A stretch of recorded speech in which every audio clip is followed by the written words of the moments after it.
100,000 registered voters. Wisconsin's not alone. On Thursday, the ACLU took on Ohio for that state's dramatic new restrictions on early voting. The American Civil Liberties Union filed a suit against Ohio, petitioning the federal court to strike down the law on the grounds that it violates Section 2 of the Voting Rights Act.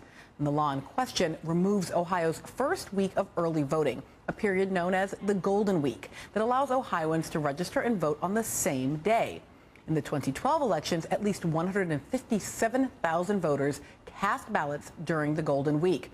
The ACLU, which filed the complaint on behalf of the NAACP's Ohio Conference, argues that the law disproportionately impacts minority and low-income voters who could not afford to take time off from work necessary to wait in lines that were reported to be the longest in the country in 2004 for the ballot box on Election Day. So, Dale, tell me about your level of confidence about the kinds of arguments you're making here to this judge. We're really confident about this case. Ohio, there's a history here that's really relevant, right? Because we're not arguing that every state in the country has to have X number of days of early voting or something like that. What we're arguing is that there's a history in Ohio. 2004, as you mentioned, right? People waited in line 7, 8, 9 hours to cast a ballot. How did they try to address that? Early voting, to try to take the pressure off of Election Day, right?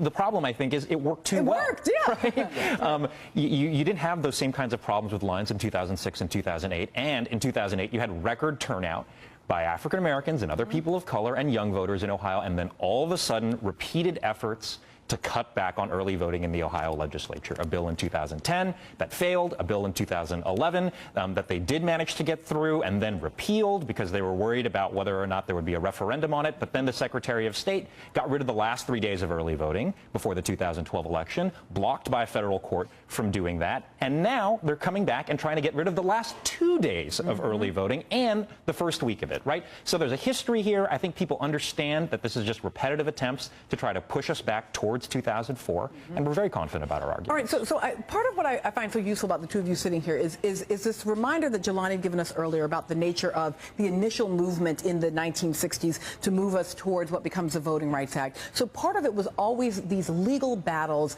addressing the sets of policies that were restrictive around registration, around the ability to cast the vote, and then the other piece of it being that on-the-ground social movement activity that built capacity in local communities. So let me talk. So I want to come back to Texas for a second, because I wonder, when we look at Texas, part of what makes Texas very different today than in the 1960s is that capacity building in local communities is a multiracial one. It is both about Latino voters and about African American voters and about poor white voters who have economic self-interest. How do you see those tensions playing out in that battleground group? Well, the thing about their organizing strategy is, it's so interesting. It comes directly out of the 2008 Obama campaign. These are all former Obama campaign leadership. And their